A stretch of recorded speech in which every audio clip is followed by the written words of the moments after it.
Bismillahirrahmanirrahim. Welcome to the 2025 summit. This is the Bad Lab's effort at trying to organize 3 or 4 conversations about what the world will look like in 2025, what its implications will be for people in general, for governments, and in particular for the Islamic Republic of Pakistan, our home country, and a country that has suffered a significant and substantial series and cascade of crises over the last 3 years in particular. Many people argue how many years that crisis has gone on, but instead of talking about what's already happened, and of course that'll be a reference point throughout the day, we really want to focus on what the world looks like in 2025. And we want to start the day with a fantastic panel that's going to frame that conversation from the perspective of middle powers. What are the opportunities for middle powers in 2025? Is Pakistan really a middle power at all? How are other middle powers dealing with the kinds of crises that Pakistan faces? And to have this discussion with me, I'm so honored and excited to welcome Professor Adeel Malik from Oxford, Nasim Zehra, a renowned journalist and public intellectual based in Pakistan, and a media personality, a television news anchor, a columnist, and an author of maybe one of the most important and interesting books about Pakistan's recent history. And of course, Professor Hassan Abbas from the National Defense University in the United States. None of these 3 can be adequately introduced in the time that we have. So instead of doing that, I will just kick off the discussion and start with you, Dr. Malik. There's clearly a wave of something new that's happening all around the world. And 2 places where this new thing has really come into stark contrast with the old way is most recently, just last week, in Syria, and over the last 2.5, 3 years in Afghanistan. The old state, or the effort at framing a state, has fallen by the wayside, and new kinds of states have emerged in these 2 countries. I think that what's happening in the US vis-a-vis Trump, what happened in the UK vis-a-vis Brexit and Boris Johnson, what we're seeing in terms of the rise of the AfD in Germany, other right-wing groups and parties all across Europe, Austria, Poland, of course Hungary, all of these things at some level are connected. But to a layperson, I don't see the connection. I can't frame it. Maybe I could ask you to start us off by zooming out and giving us kind of a lay of the land and make a connection, if there are any. And if there aren't, then perhaps, dispense with the assumption that something new is happening as far as power and its negotiation, especially at the state and intra-state level. Right. Thank you very much. It's a great pleasure to be speaking at this forum again. I was here last year in another interview. What I would suggest is that we shouldn't describe this as a new phenomenon per se. What I see happening in Syria and the Middle East more generally is a continuation of an equilibrium that emerged after the Iraq war intervention. Because I think the Iraq war really ushered a new era which led to a redrawing of the internal borders of many of these societies. So in the Sykes-Picot we had the redrawing of the map of the Middle East. But in some of the work that I've done, I've argued that post-Iraq war, we see a redrawing of the internal borders.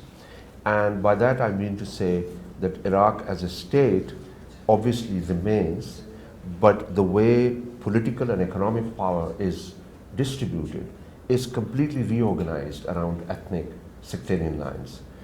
You then had Libya, which again had a very strong autocrat in the guise of Gaddafi, but his removal again meant that the internal borders and the administration of Libya was completely reorganized. And in some of the work that I've done on the region, I've argued that many of these wars were wars on state capacity. The state is kind of hollowed out from the middle. In Libya, for example, today you don't have one central bank, you have 2 central banks. You don't have one oil company, you have 2 oil companies. Every institution within Libya are at least two institutions, right? So the state is fractured, the hollowing out of the state. You've seen the same thing in Sudan, where the state is sort of hollowed out, it's crumbled from within, and we have seen the emergence of a new war economy in these places, where new groups, proxy groups, foreign powers, they're all jostling for influence in many of these states. I think in Syria, again, you've seen this equilibrium move from a very strong autocrat to a very fragile transition at the moment. And the risk, again, is that there would be a redrawing of borders along ethnic or sectarian lines. So post-Arab Spring, I think violence has been used to substitute for the loss of autocratic power. So the rise of ISIS, the growth of proxy groups have primarily presented to the ordinary people a binary choice between the strong man and the militia. And that's the equilibrium that's emerging in many of these states. Now, you talked about the sort of linkages between what's happening in the Middle East and with the rest of the world. There are two clear linkages. One is migration. What's happening in Syria is not just an issue that's restricted to the Middle East, it's an issue that affects European politics, particularly German politics. It's an issue that affects Turkish politics and Turkish claims on the Kurdish region. So I think those linkages are very profound. Similarly, what happened in Libya and Iraq is not something restricted to the Middle East. It shapes the way US thinks about its politics and its influence. And of course, many of these interventions provided an opportunity for regional states to flex their muscles. For Iran, for Israel, for UAE, many of these states found interesting gaps to insert themselves and to kind of project their influence. There's also regional connection. I mean, if you think about Syria, a lot of people think that it really, the weakening of Syria, obviously, the immediate weakening of Syria and the fall of the regime could be attributed to the sort of loss of support from two major powers that were sustaining that authoritarian rule, Iran and Russia. But as an economist, it's clear to me that the one single factor that really hurt the regime the most was the collapse of the Lebanese banking system. Because a lot of the money of the Syrian regime was parked in Lebanese banking sector. And 2019 financial crisis meant that regional link really broke. And then the sanctions. That automatically sort of weakened massively the financial lifeline of the regime. So there are a lot of these series of linkages that exist both at the regional level, at the global level, but also at the very local level, which are important. Fantastic. There's so much to unpack there, Dr. Malik, and I want to come back to what I think is worth exploring further, which is the domestic politics of Western Europe and North America in particular. But I want to pick up on something I think more profound that I picked up in what Dr. Malik said. Nasim, in terms of the link between Syria's kind of collapse, or the Ba'athist or the Assad regime's collapse, and it's linked to Lebanon and the banking system, because the immediate connection that I made, and tell me if you think there is no connection, was with what Pakistan did in October 2023 in terms of shutting off the border in terms of the movement of dollars. And so we'd seen a run on the dollar in this country, and there was a very stable Afghani and there was a very unstable Pakistani rupee. And then there was, frankly, a real crackdown on any kind of movement between Pakistan and Afghanistan that was initiated by Pakistan. And you had suddenly a lot of pain in terms of individual humans moving across the border. Many Afghans were not welcome in Pakistan anymore, at least from the authorities' perspective. But we also saw a remarkable stabilization of the dollar that has held to this day. In a time of such extreme polycrisis, that decision and the stabilization of the dollar seems to have been one thing that worked. Do you think the parallel makes any sense? And are there other vulnerabilities that a country like Pakistan is facing as it watches what's happening in these other countries and tries to learn lessons for itself? Thank you very much, Musharraf, for actually putting this together. I think it's a great initiative to take, because clearly what's happening in the world is in some ways the speed with which this change is taking place, and in the region particularly, I think is not unprecedented. I really liked the way Dr. Adeel spoke to the issue of the Sykes-Picot and where we are now, so from, and I'd like to pick up on that if I may, the trusteeship then and now you are seeing, I would say that adding to what Dr. Adeel said, and I think it's fascinating the way he's laid out the internal dynamics. I think this is, the question I would ask is, would this have happened without external influence in these countries? And I'd submit here that I don't think it would have happened. I think that if I was, I think what we are seeing in terms of the pattern, two things. One, in terms of what is happening in the region, we've seen a very systematic destruction of whatever form of resistance that had emerged, whether it is Hamas, whether it's Hezbollah, or whether it's Syria, or whether it's Lebanon, etc. And obviously the genocide in Gaza stares us in the face and continues. So it seems that that's one very significant new event and reality and thrust that we see in that region, and its impact, we can discuss that later. The other important thing, it seems, is that in all these countries, staunchly autocratic, totally autocratic countries, there was no space for internal movements to evolve and to a point where you would say that the process led to this. So there was all that, in an autocratic context, what you felt was, what you saw was a static, obsession with control, and then you'd see the external factor. In the case of Iraq, we know the external factor, Libya, and now Syria stares us in the face. And the other important thing is, I think the question is, you talked about the emergence of new kind of state. That's the big question that still is important and relevant. I'm not sure the kind of state, we can talk about Afghanistan as a state. Yes, it's an evolving entity, but in Syria, Musharraf, it seems that in the days and months to come, we will see the emergence of more of conflict in terms of spaces between Turkey and between Israel and the players there, the domestic players. So, I mean, whether there's going to be an emergence of a new state, or are we going to see a period of chaos and more conflict?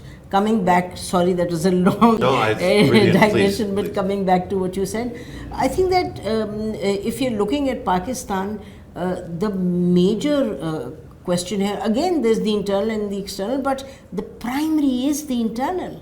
The primary is the internal. Pakistan has all the elements of middle power.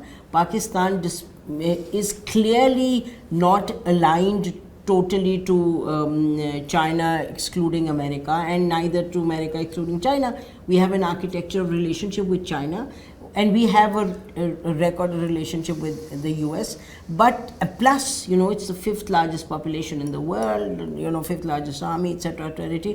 But our governance and the way we are running all this is, it requires a major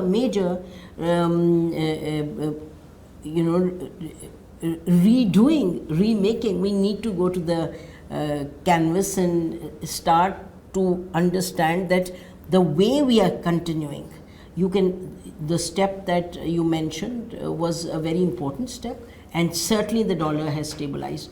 But you were the one who put out something about Pakistan as a leading country in terms of taking initiatives, outside of the government sector. There was some international report that you quoted. So Pakistan has initiative, Pakistan has energy, Pakistan has talent, but putting all this together requires another kind of governance which we don't have, and then again politics and governance go hand in hand. So we need to put all of that, we need to kind of, major reform is needed, and Pakistan needs to learn the lessons. They're staring us in the face.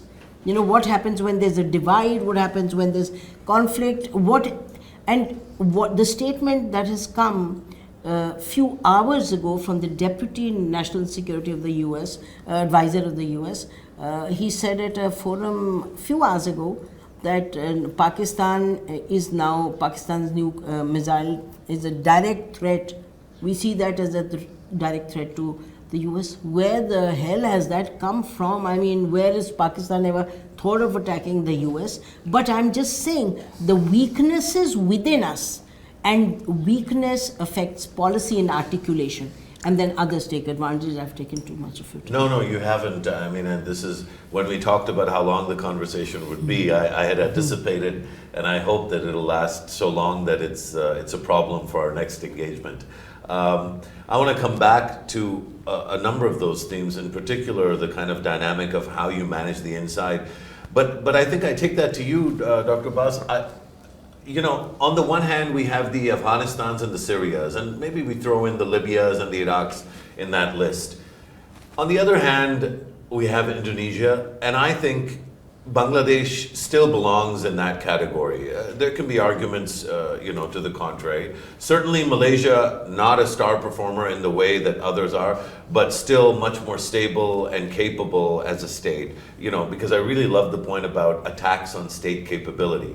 Essentially, the dismantling of the Ba'athist architecture in Iraq and Syria was really not an attack on Baathism. It was a dismantling of state capacity.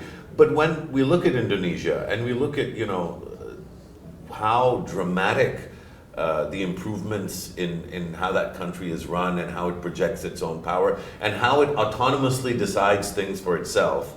We look at Bangladesh, which went through a real upheaval, but remains largely stable despite all that. We look at Malaysia.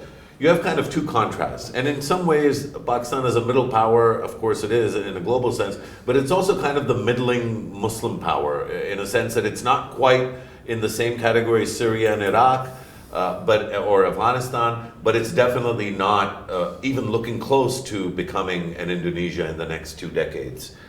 How would you articulate how countries like Indonesia have dealt with the kind of internal challenges? Because it's not like Indonesia doesn't have external challenges. It's not like they don't have the kinds of problems Pakistan had.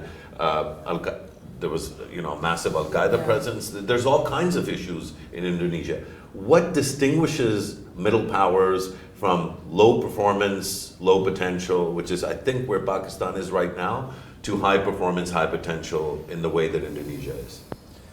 First, thank you very much for this opportunity, Musharraf. I'm a big fan of the Bad Lab.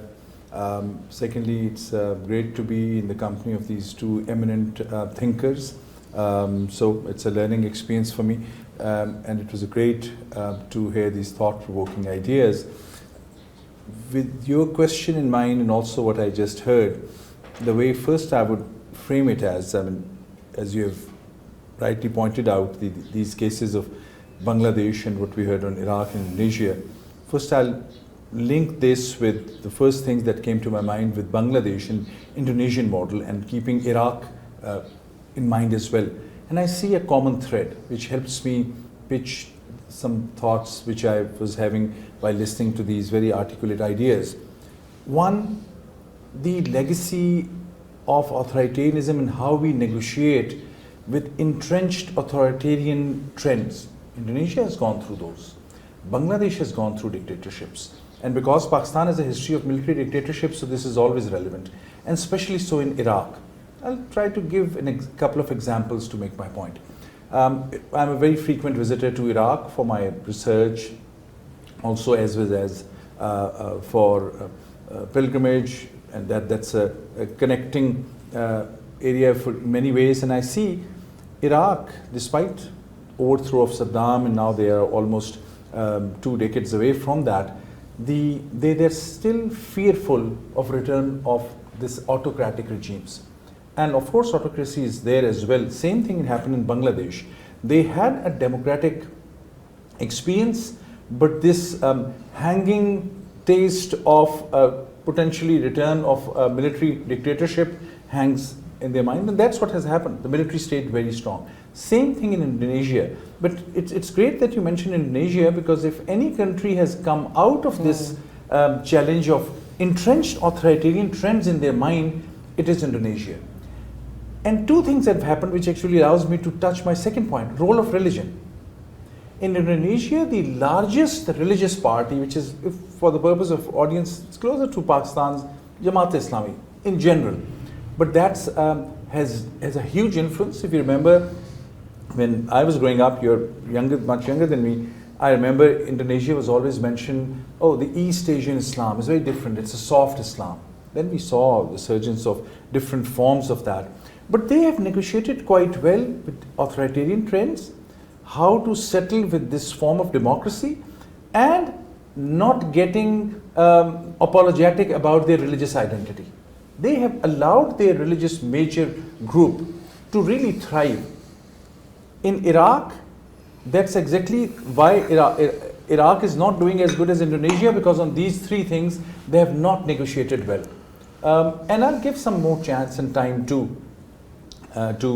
both Iraq and Bangladesh. Bangladesh had a better chance to have a democratic model, but they wasted it because they allowed authoritarian trends even among the Democrats to overtake the democratic trends. So by 3 points, one is lens is authoritarianism. Indonesia has tackled with that very successfully in a slow step-by-step process through good governance model at home. There's no better way to push back authoritarianism but by your democratic leaders to perform. Secondly, role of religion. In case of Iraq, and that I want to make a larger point on religion as well. Keeping aside the democratic models, secular ideals, etc., etc., etc., I think in coming years, 2025 to 2025, if I had to project, 2025 to 35, these next 10 years, you'll see probably role of Al-Azhar, role of Najaf, role of Medina, maybe far more. Because of the global trends, you may see people coming back to some religious ideals. Unlike the previous time when it went to Al-Qaeda, Daesh and Taliban, I'm hoping this new trend will be more thought-provoking religious idealism in an intellectual sense. Because there's this constant debate on democracy and modernity and authoritarianism and religious ideals as well. That's why role of religion. For instance, in case of Najaf, in Iraq, it's a democratic model. One, they are fearful of return of authoritarianism. They are fearful of any general who will come back. But, and they say, Najaf was known as a quietist ideal, unlike Vilayat-e-Faqih in Iran, which said we are going to take over and we will define what Iran is going to be. Najaf was always saying, no, we are very proud of our religious tradition, but quietism. But today, can you do any major thing in Iraq without Ayatollah Sayyid Ali Sistani saying it? So even in that quietism, they have a huge influence. So role of religion, I'm just using this example to make a case after my main case on authoritarianism to understand Indonesia, Bangladesh, and then make a case for Pakistan. Don't be apologetic about the role of religion. It's part and parcel of your society. Rather than it being hijacked by the extremists, you start taking it, incorporating it, learning the ideals. There's no shame in using those references. And last but not the least, the balance of power factor. Bangladesh was dealing with China versus US. Indonesia also had that.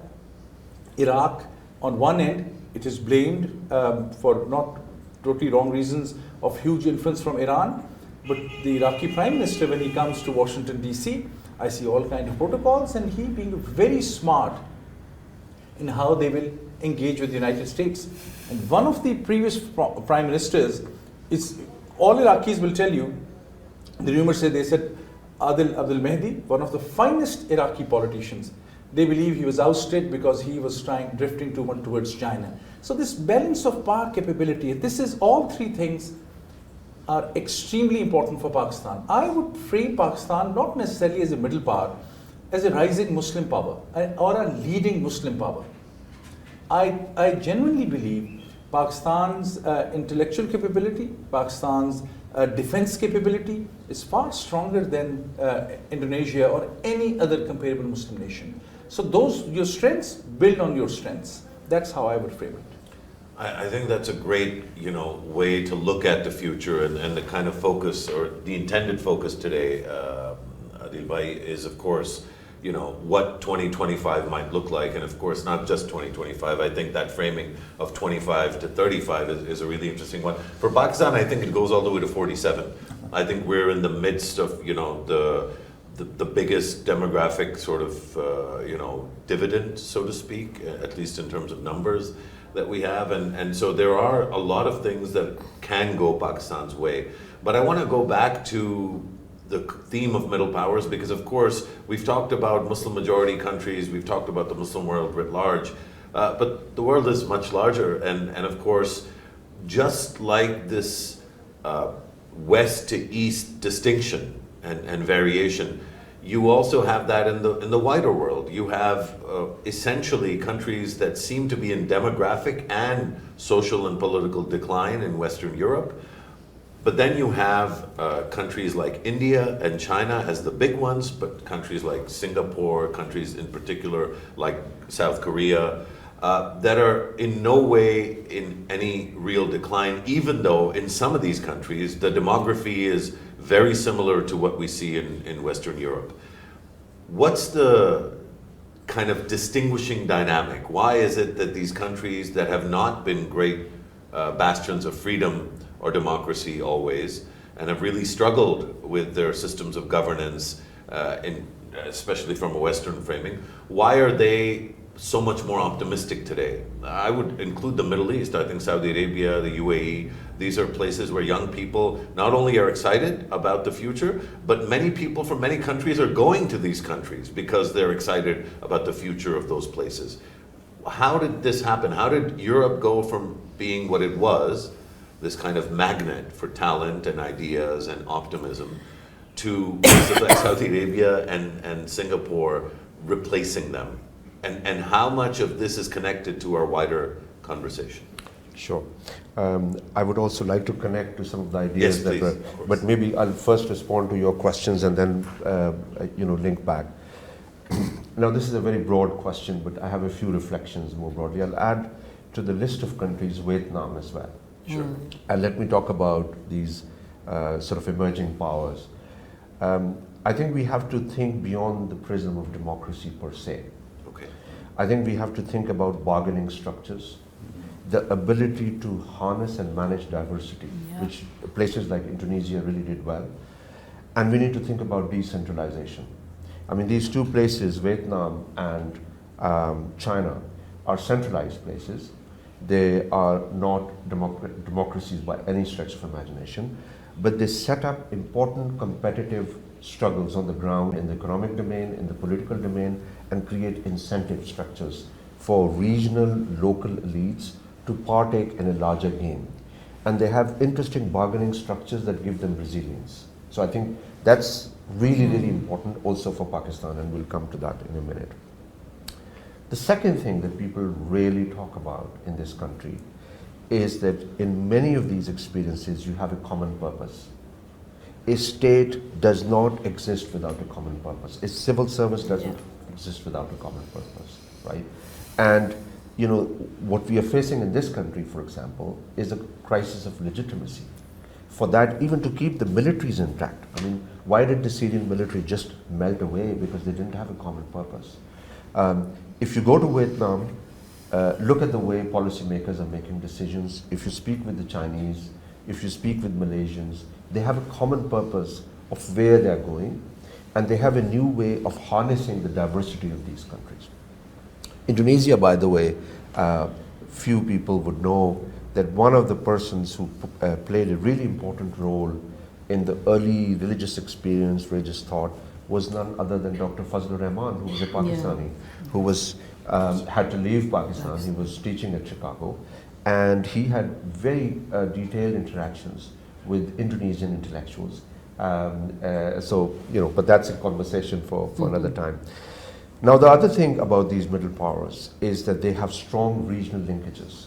You know, Hassan talked about Indonesia. One of the things that the Indonesian military regime did before, you know, the financial crisis and other, is that when it signed the free trade agreement, it quickly created benefits for a key segment of the business class who were exporters, and created a new coalition with the exporter class, which stabilized it. Where Pakistan is stuck is that the military has you know, 2 or 3 major alliances. It had historically an alliance with the landed aristocracy, with protectionist business lobbies, and now with the real estate brokers. If you want to move this country forward, the military has to forge a new alliance with the productive classes of the society, and those classes that are integrated in global economy, to take this country out of this equilibrium.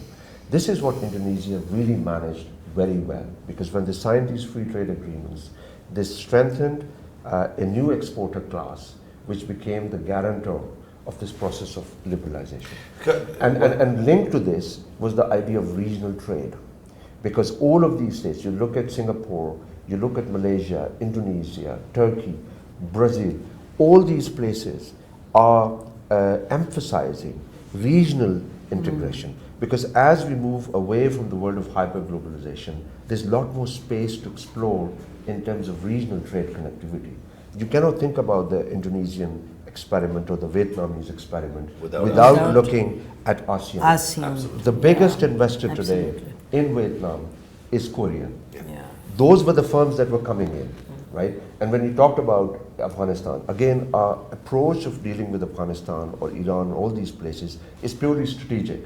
Yeah. We are not looking at, you know, what type of economic potential exists there to harness. You know, you talked about Iraq. I was a peer reviewer for a World Bank report on Iraq, and I was surprised. Pakistan is the 3rd largest trade partner of Iraq. Is this discussed here in Islamabad? Right? All of that is happening through informal channels. Yeah. We used to have the RCD, the Regional Cooperation for Development, and if there was any time to resume that connectivity between Pakistan, Iran, and Turkey, and Iraq in the middle, now is the time for that. Yeah.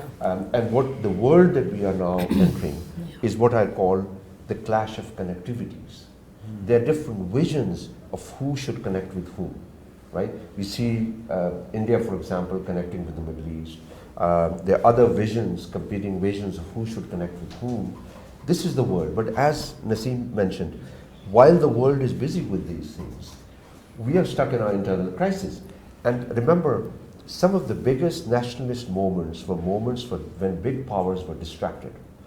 At the time of the Indian independence movement, both in Pakistan and India, that was the time of the World War, when big powers were distracted in other things, and there was a little space for you to carve out.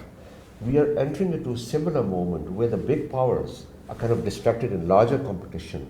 We have new spaces emerging, but in order to make use of those spaces, we shouldn't be internally distracted. So that's one part of your of the question, of the answer there to your question. The Western side of the question is also very interesting, and I think there globalization is a really important element to think about, because what we've seen in the West, both in Europe but particularly in the US and UK, I would say, you had the emergence of these new coastal elites or central elites. You have the London Greater Region, you have the East Coast elites in the US, who benefited more or less from this process of global integration. Pakistan talks to the European Union, both hands outstretched, which means that the European Union paying Greece to keep Pakistanis off the shores of Europe, which includes the death of Pakistani illegal migrants, so to speak. This is not a topic that Pakistan negotiates with the EU because Pakistan is too busy asking. So that's one element of this, and I connect that immediately to Pakistan's behavior at the SCO, Pakistan's behavior in many other regional fora, where it seems to be that essentially Pakistan looks to Moscow, looks to Beijing, and looks to Washington, and tries to figure out what its position and posture in those framings should be.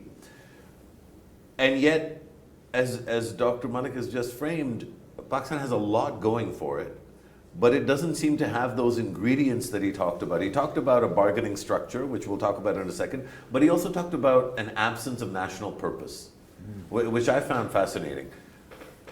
Is it being too negative to say that absent a national purpose, of course, the only engagement we have with the EU is a survivalist mindset, where you're just trying to get the GSP plus and keep it going, as opposed to arguing for the lives of your people? When you go to the SCO, you're not going to be thinking about regional trade arrangements or regional security arrangements, which is what SCO is for. You'll be thinking about what does Moscow want us to do, what does Beijing want us to do.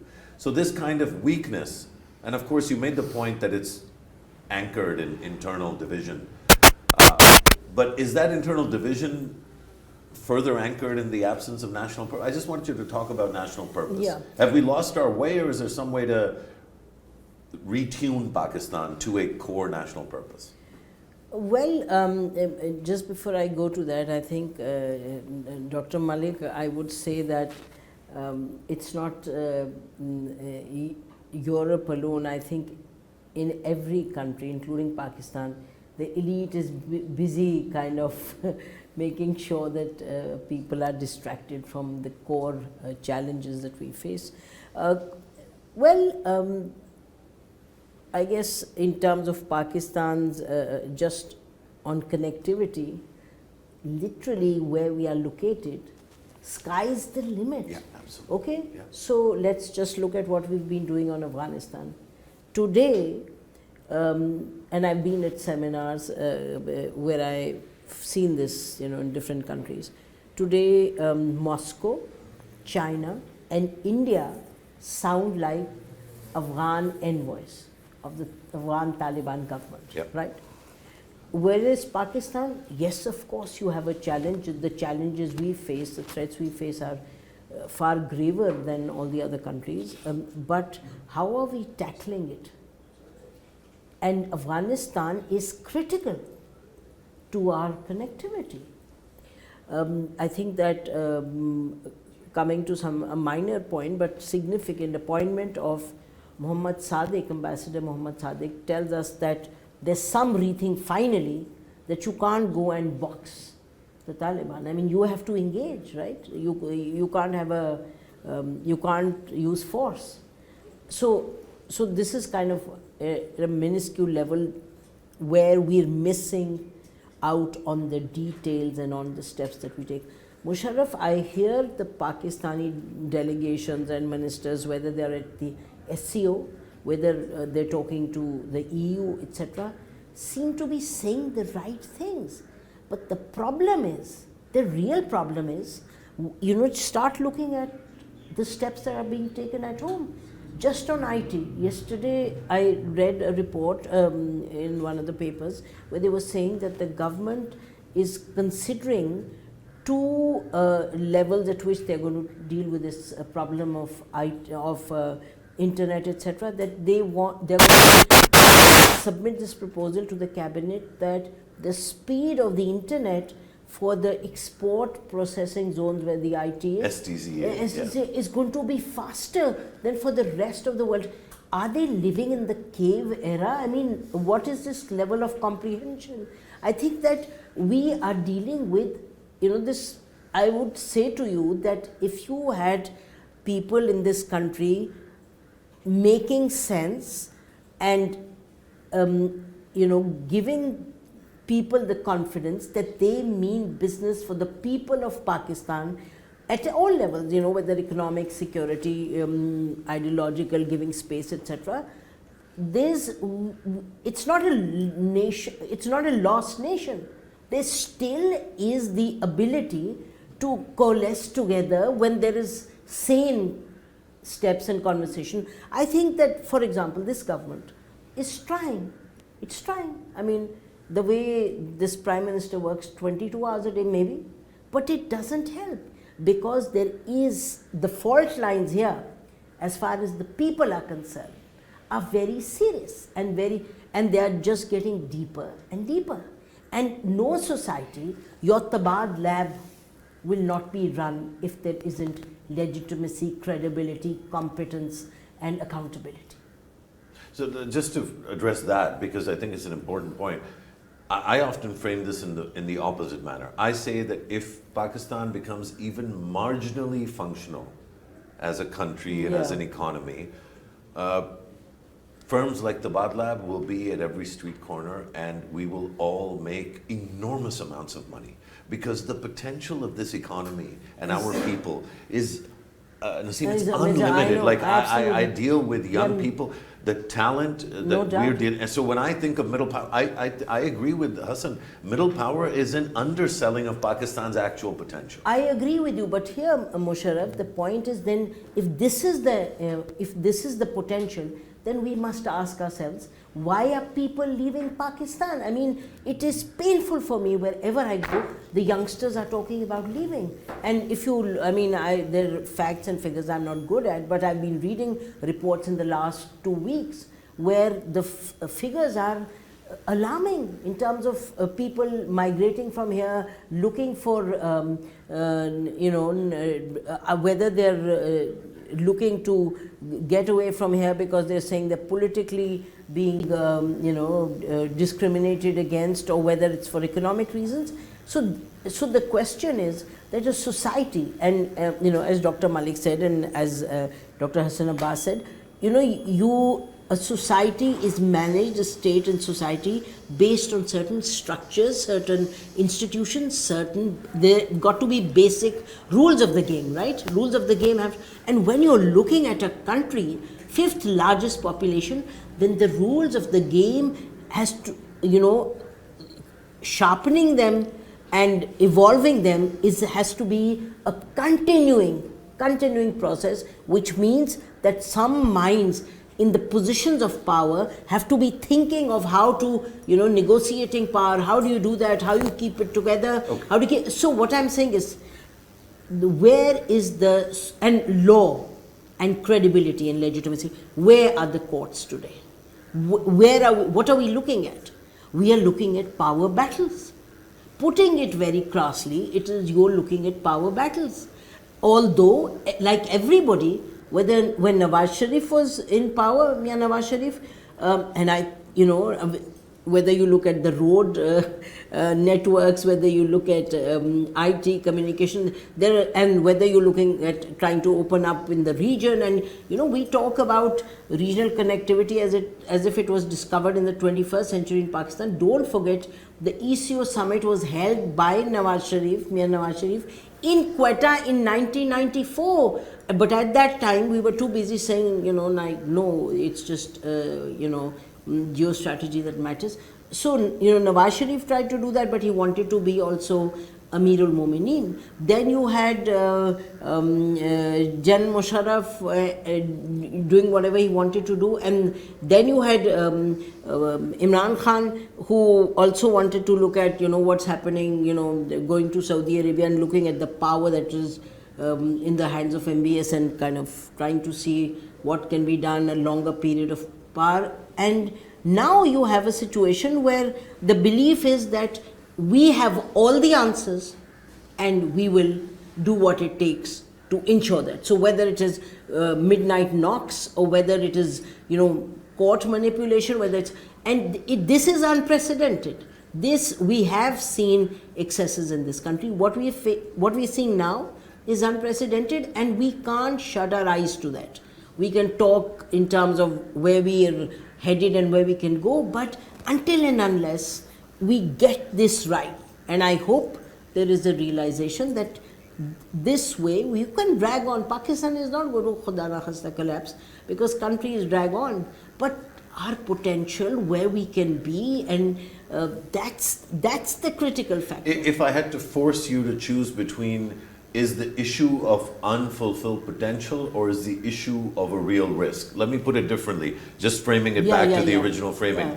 Is the issue that we could be and we won't become or even surpass Indonesia, or is the issue that we might become Syria or Iraq? If you had to choose one of those, I'll tell you, what's the bigger priority? I think that I think it's both. Potential, certainly, but I don't underestimate the way we have seen major armies in the Muslim world being systematically defanged. So I was hoping you would say that. Yeah, so, because I want to take that question. Yeah, to just us. very quickly, I just want to tell you that in the late 80s, when I was at Fletcher, the Israeli Defense Force Journal, one would see monthly, and Musharraf, every second month, on the front page, I would read Iraq, the major threat, Iraq army. So there is, and you've had some of these people saying on, I think was General Clark or somebody saying it on record that, this was the plan, remove this army. So Pakistan can't be complacent on that front also. So if for no reason, keep that threat in mind and fix ourselves inside. So I was hoping she would say that. I have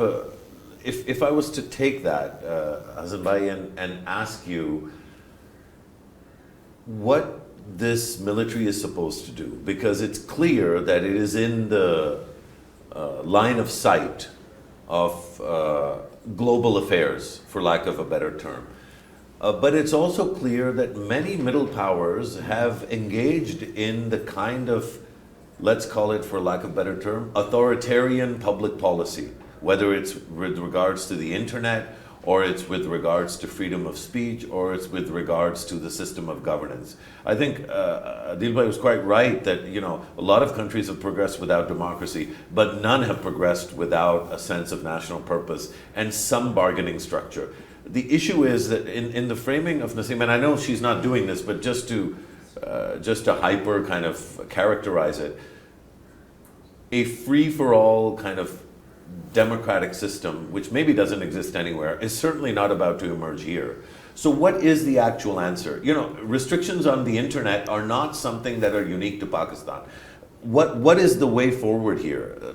How is this unique country with this unique potential, but also with this unique vulnerability, supposed to finagle its way out of what it seems like being stuck in the middle, but not in middle power, almost like middle non-power? This is a real dilemma. I know it's a question maybe nobody has an answer to, but I do want you to just expound on what your thoughts are as far as the balance. Fascinating conversation and great ideas. Just often I was thinking, if there's keeping in view the ground realities, but for a second forgetting about the ground realities, which is the hardcore reality, the military as a strong institution, for a second forget about it on the side. And if there's a way forward, if there's a way, I don't know how, I would hand over this country to the young people in this country. And I'll give you an example. Maybe I'm influenced by my last 15 days in Pakistan. I addressed students in Gujarat Law School. I went to Akoda Khatak, talked to the religious students who had come from Afghanistan, very different audience. Yesterday, talked to students from Quaid-e-Azam University here in Black Hole. And I was trying to explain this just before this conversation to Dr. Adeel. He said, how has been the trip? And I said something, and then he added, and I'm borrowing his sentence. I said to him, I am so fascinated by the potential of the young people who had best answers to so many questions. And he said, and I borrow from you with your permission, he said, even the students here are ahead of their faculty. So I don't know what would the mechanism would be, and I don't know how, other than move towards real democratic order, will that be possible. But somehow, in some shape or form, the potential, the energy, the brilliance of the young people, and there's no reason to be politically correct in this, there's no benefit for anyone to say this. What mechanism, what bargaining structures you will find to get the young people more empowered? That is one way. Secondly, stepping back to the previous conversation and linking with this idea, I'm thinking this absence of national, what was the phrase, national purpose, beautifully framed. I would slightly tweak it by saying absence of, this failure to think about our identity. I know books have been written on this issue, this has become a cliche in some sense, but no, I think we are back to the drawing table. We are confused about our identity. Identity in an ideological sense, and identity, is this a democracy, or do we really want to be a national security state? National security state, then let's do it properly, the national security state formula. Because But if that's the I'm always fascinated by this debate, and I think we end up, in a sense, corroding to this state and I do think it's corrosive, right? Because I'm not sure the 0-1 really works. Like, I think you can be respectful and integrative of young voices without being a free-for-all Wild West democracy. Because look, there are threats and vulnerabilities that legitimately are the concern of the authorities. How do you, maybe to bring this to the, is it not possible to have some measure of national security concern reflected in a system that places, even demographically, 27 is the median age in this country. So it's not about political correctness. This country belongs to people below the age of 30. Old people have no business running this country just on the numbers.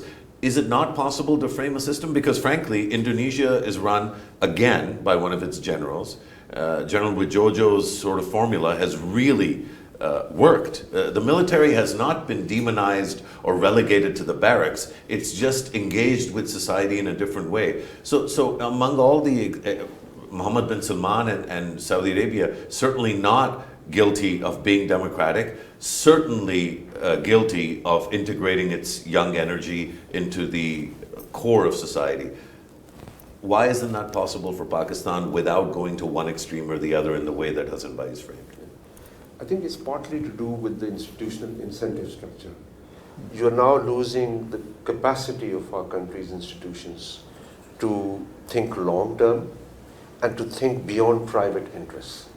I think we are kind of, the system is blinded, it seems to me, because it cannot see what is visible to everyone. As a social scientist, for example, it's extremely clear to me, especially when I look at the African experience, the Middle Eastern experience, that when you make all institutions of conflict management defunct, whether it's the media, it's the courts, it's electoral politics, it's election commission, you invite what social scientists would describe as sovereignty contesting forms of life. violence. Because you shut off all avenues. This is the bargaining structure This you were is the talking bargaining about. structure. So we need that bargaining structure, and that's the starting point of insurgencies. Now, if you ask me what's happening in Balochistan or in FATA, if you conduct any basic social science analysis, which there are many think tanks here in Islamabad, if they were to conduct, just hire young people to say what has happened in Africa, what has happened in the Middle East, just draw out implications, it will be straightforwardly clear. But I think the issue becomes one of institutional incentive structure, because the actors cannot think beyond their nose. And this happened also in Iraq, when the way in which power was divided, if you are a Sunni or a Shia or a Kurd, you cannot think beyond creating general interest institutions becomes very difficult. So I think we have to first restore the capacity of our institutions to think in their own interest first. I don't think the most powerful institution in this country, the military, is no longer thinking in its own interest, to be honest. Because if it were thinking in its own interest, it would be doing all those things, creating bargaining structure, creating a fiscally viable state, creating a productive sector, right? Increasing our integration in the region. So I think we really need to think institutionally and see how we can restore the nation's thinking nervous system and create an environment where actors are sufficiently constrained and they can think beyond their narrow interests. Do you want to come back on that? Because I think that relates very deeply to kind of the point you've made. True, no, absolutely, and he has actually refined and said it better than me. And that's what, in a sense, I meant. The strength of the established institutions should be used as an asset. No one is making a case that your established institution, military in this case, that you get either away with it or reduce its capability. If anything, in this global arena where the security issues are so severe, you need a strong army. I have no doubts about it. Without a strong army, there is no strong Pakistan. And again, this is because you have invested in an institution. However, I would like to know which army in the world, I have to be a little crude in the way I'm putting it, has done well in these fiscal policies and these economies, do you teach economy in military academies? I don't think it's not about capacity. It's about the mindset. That's why I think what was rightly mentioned was building those connections with those alliances. But alliances also, for an open free market economy, only institutions which believe in free thinking will be able to enable that. So it will have to be a new model. This hybrid model idea will not work. It will have to be a combination, because this age, my age bracket, or the middle-aged folks, I think, especially those who are representing my main argument in bureaucracy, and I say that as a former police officer from Pakistan and part of the bureaucracy, although 25 years ago, I've another strong statement, but I mean it. I have absolutely no confidence in the capability of bureaucracy in this country. The multiple efforts to reform have failed, and without that capability of your bureaucratic institutions or your these government officials in all these departments, the greed and corruption has mounted. Every second person I talk to, I'm sorry if I am being candid and not putting it in a politically correct way, every second person I talk to want a house in Istanbul or Dubai. From where are they? Are they landlords or big businessmen? They're all corrupt. Corruption has gone deep into your state structures, in official circles. What good you find out of them? Will they reform themselves? So, I mean, to that point then, Nasim, it sounds like there is consensus among the three of you that the real issue here is not so much that Pakistan won't reach its potential. The real issue here is what, I've been thinking about and what I would frame as the great dismantling. That you have a moment of dismantling state structures, institutional incentives, whilst you are missing a national purpose. So you can have a dismantling if you have a national purpose and bargaining structures, because that's how you renew and build anew. But how do you build anew or renew when there's no sort of cohesive, adhesive, coagulating force or entity, and all you have is statements? The defense minister yesterday said exactly what Hassan Abbas said here. It may or may not be controversial, and I guess we'll find out when people watch.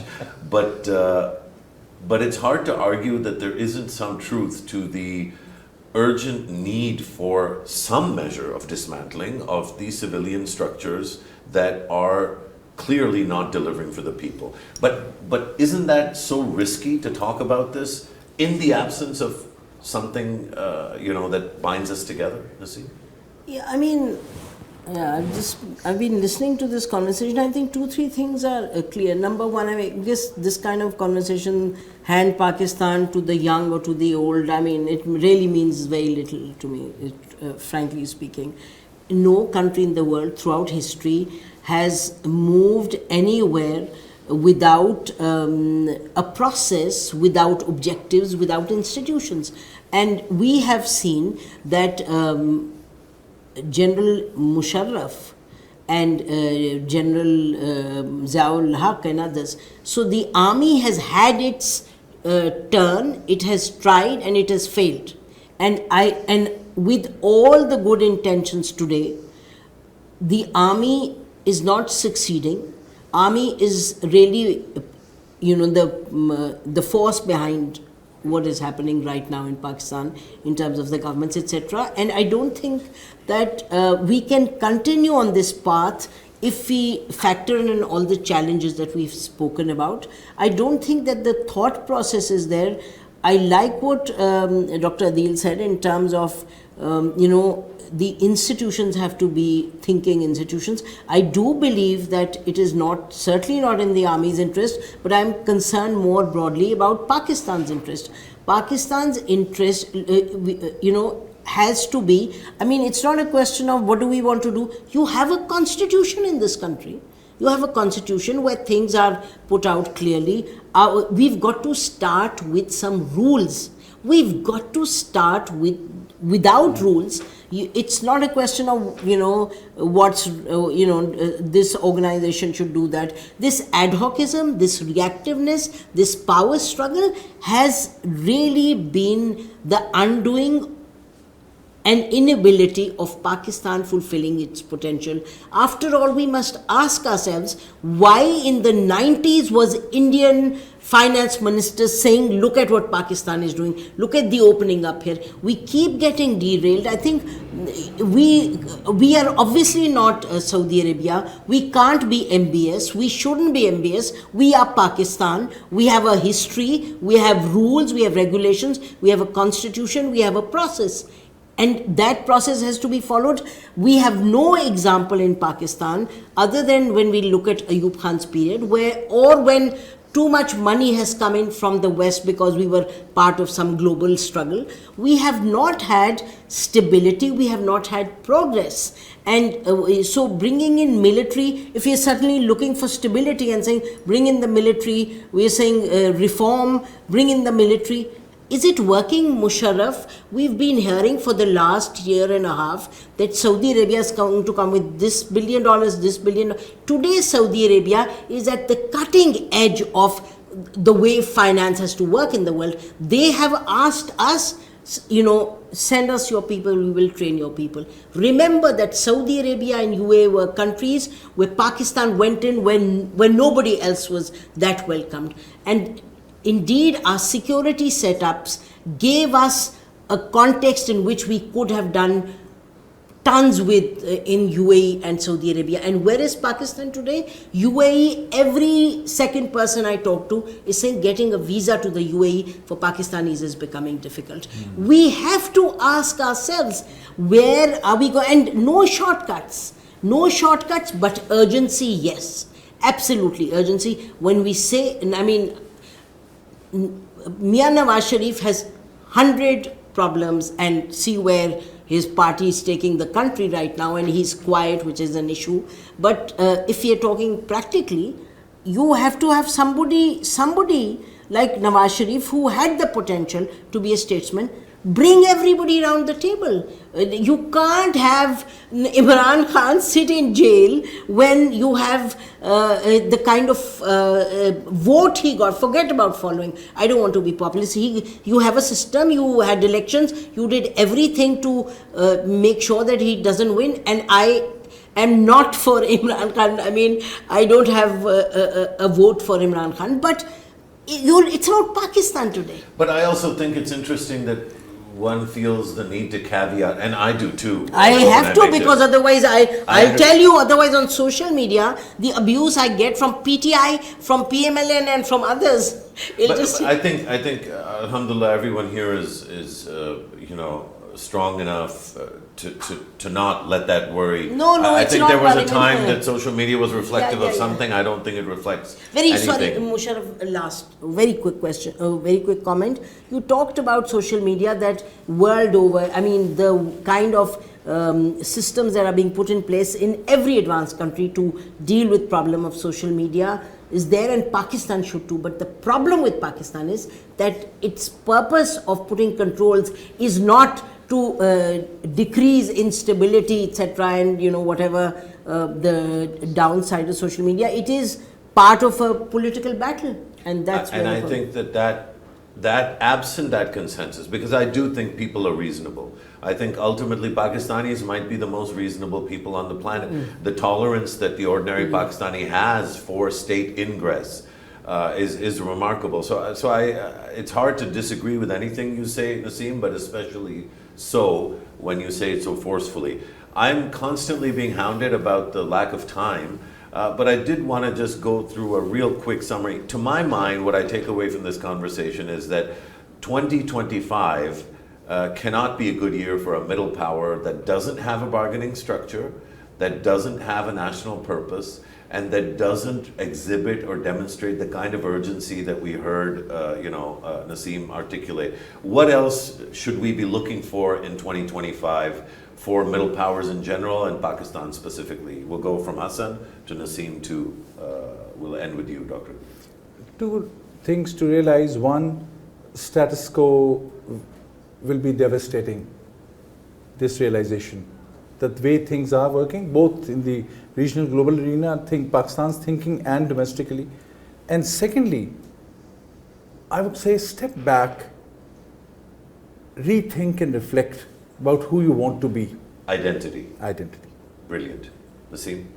I don't think there's an identity issue in Pakistan at all. I mean, I think that the issue in Pakistan is certainly in terms of institutions and, you know, a system that's going to be functioning and is contemporary at a time when there are issues, serious issues of climate challenge, of what the internet does and the discontentment and but just to connect the national purpose and the identity issue to me are kind of the same. I think you have to be who you are, and I'm not sure Pakistan is willing. I'm not sorry, Musharraf, to interrupt, but I don't even understand that question, frankly speaking. What I understand is that there's a society and a state, and they have to they have certain objectives and goals, and they have to function in a particular way with, you know, taking all stakeholders along. Incentives should be there. I mean, pretty much what Dr. Malik said. And the rest of the issues, till the cows come home, we will be talking about, you know, identity and culture and religion, which is fine.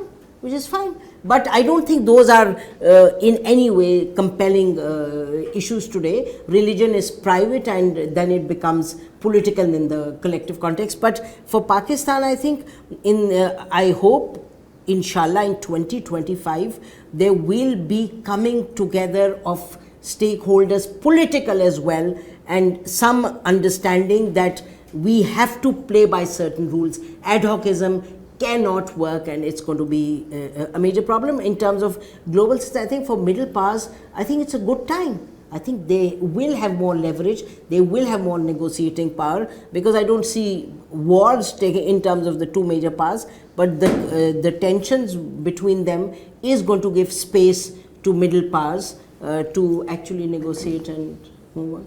Brilliant. I think that last point really important as well, opportunity. Yeah. So I'll just sort of in the same vein, I would say it's slightly different words, but exactly the same idea that Nasim Zehra has elaborated, which is we need a new political settlement, and we need to have an absolute clarity that to manage a large ethnically diverse state where distributional conflict is intensifying, failure of politics means the failure of nation. Yeah. And we really should have an absolute clarity on that question. And there are all these spaces available, but I also find this as a very creative moment for Pakistan, because all the people that I've been talking about are unanimously saying, look, this is unsustainable. That gives me hope that, you know, something new could be built on this new awareness. I think on that note of hope, let me just express my profound gratitude. Just such a gift of a conversation, and all three of you sort of responsible for it. Dr. Adeel Malik, Nasim Zehra, Dr. Hassan Abbas, thank you again. I hope you'll keep coming back, and I hope the audience. Thank you, Musharraf. This was great. Thank you. Thank you. No, thank you. I hope the audience took away as much from this as I did, and I do think that 2025 is a time of great opportunity, inshallah, not just for Pakistan, but for the countries of this region, especially the Central Asian countries, but also the whole world. So inshallah, with that note of optimism, we'll see you at the next conversation very soon. Thank you and Khuda Hafiz.